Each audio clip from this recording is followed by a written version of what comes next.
Bonjour à toutes et à tous et bienvenue dans cette nouvelle vidéo. Aujourd'hui je vais vous présenter un concept de vidéo un petit peu différent des autres puisque je vais tout simplement vous raconter la vie d'un personnage romain. Donc il s'agit du premier épisode des récits historiques et ici je vais vous présenter la vie d'Avitus, un empereur romain auvergnat. Alors également comme vous pouvez le voir, on est dans l'ancien décor, c'est temporaire, on retrouvera le nouveau décor dans la prochaine vidéo. Et c'est parti pour la vie d'Avitus, l'empereur romain auvergnat.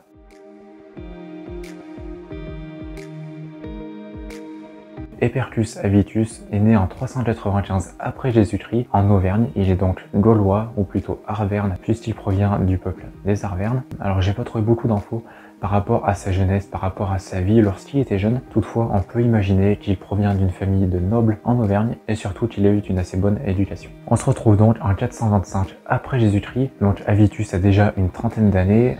Sa jeunesse est passée, son éducation également. Et donc il est envoyé en mission auprès des Visigoths, donc un peuple de barbares extérieurs à l'Empire, et surtout un peuple qui tente un petit peu de grappiller des terres à l'Empire, etc.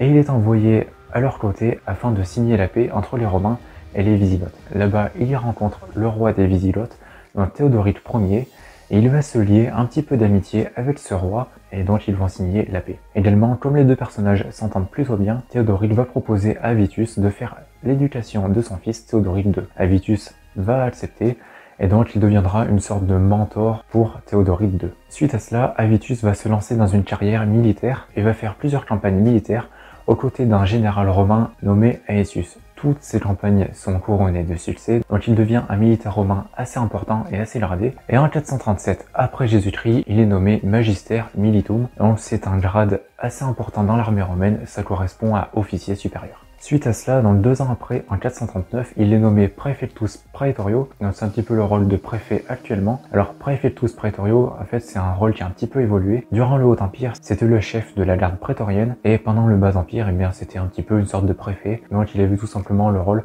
de diriger différentes provinces de l'Empire romain. La même année, il va de nouveau avoir affaire avec les Visigoths, puisqu'il devra une nouvelle fois faire signer la paix avec ces derniers, puisque les Visigoths commencent un petit peu à devenir un petit peu trop présents dans l'Empire.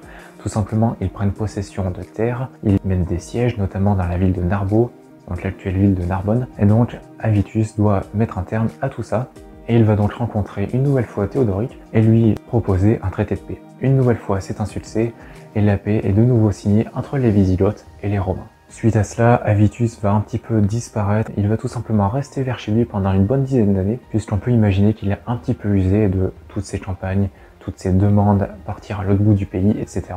C'est assez usant à force. On se retrouve donc une dizaine d'années après, en 451, et donc Avitus a une nouvelle mission, il doit mener une alliance avec les Visigoths une nouvelle fois afin de combattre les Huns. Alors pour ceux qui ne connaissent pas, les Huns c'est un peuple de guerriers qui est assez connu notamment grâce à Attila le Hun, ce personnage. À ce moment-là, Avitus est de nouveau Magister Militum, il vient de se faire nommer par Pétrone Maxime qui était l'empereur romain en fonction. Et il part donc aller voir les Visigoths et surtout Théodoric II afin de faire cette alliance. Toutefois, au même moment, le peuple des Vandales va envahir l'Empire. Ils sont dirigés par le roi qui est Genseric et ce dernier va renverser Pétrone Maxime, l'empereur. À ce moment-là, Avitus est avec le roi des Visigoths Théodoric II et ce dernier va lui proposer de le faire nommer empereur.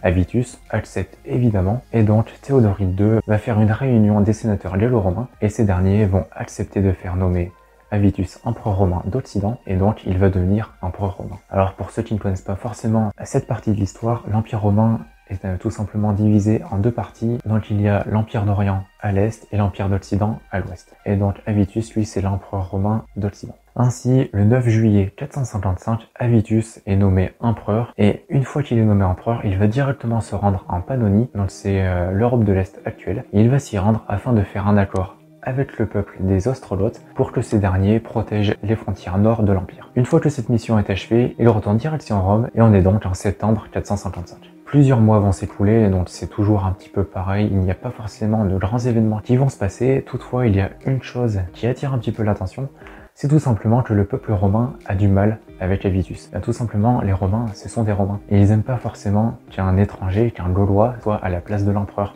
puisque comme je vous le rappelle, Avitus est né en Arverne et il est donc Gaulois. Mais disons que pour l'instant, ça passe à peu près. Avitus, lui, de son côté, il va essayer de un petit peu repousser les Vandales en faisant différentes campagnes contre eux. Le problème, c'est que toutes les campagnes échouent.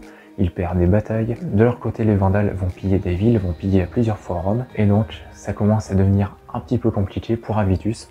Son règne commence à être mis à mal. Ainsi, un coup d'état va être monté par Majorien, futur empereur romain, et par Icimer, un haut gradé de l'armée, et tous les deux arrivent à renverser Avitus. Ce dernier sent que il est vraiment dans une posture un petit peu délicate.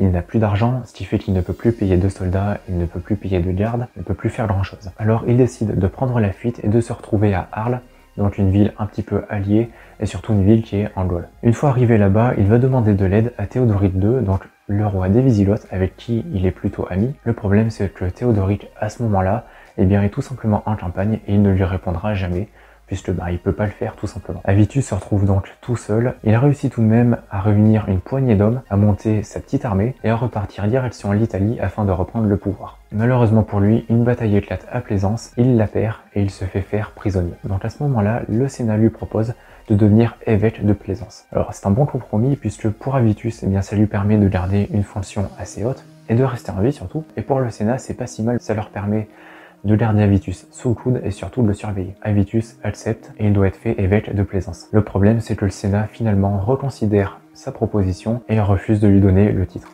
Donc Avitus, il sait très bien que si le Sénat ne veut pas se servir de lui, ils vont forcément le tuer et il décide donc de fuir en direction de la Gaule. Malheureusement pour lui, il n'arrivera jamais en Gaule puisqu'il sera tué sur le chemin donc en 456 et les raisons de sa mort vont toujours rester un petit peu mystérieuses puisque l'on ne sait pas comment il est mort. Est-ce qu'il a eu une sorte d'accident? Est-ce qu'il est mort assassiné? Probablement, on ne sait pas. Toutefois, son corps sera récupéré et selon la légende, il sera enterré à l'hôtel de Saint-Julien dans l'actuelle ville de Brioude. Bonjour à tous les Brivadois. Et c'est ainsi que la vie d'Avitus se finit et que son histoire se termine. Dernière information par rapport à Avitus, ce dernier évidemment était un empereur romain, il avait donc différentes richesses et surtout il possédait différentes demeures, différentes terres et même un lac. Et beaucoup d'historiens pensent que ce lac serait l'actuel lac d'Eda, donc qui est dans les environs de Clermont-Ferrand. Voilà pour la vie de cet empereur romain auvergnat, j'espère que ça vous aura plu, j'espère que ce nouveau format vous aura plu, si c'est le cas dites-le moi dans les commentaires. Évidemment je vais faire d'autres vidéos de ce type, notamment sur Jules César comme je l'avais annoncé dans une précédente vidéo. D'ailleurs dites-moi dans les commentaires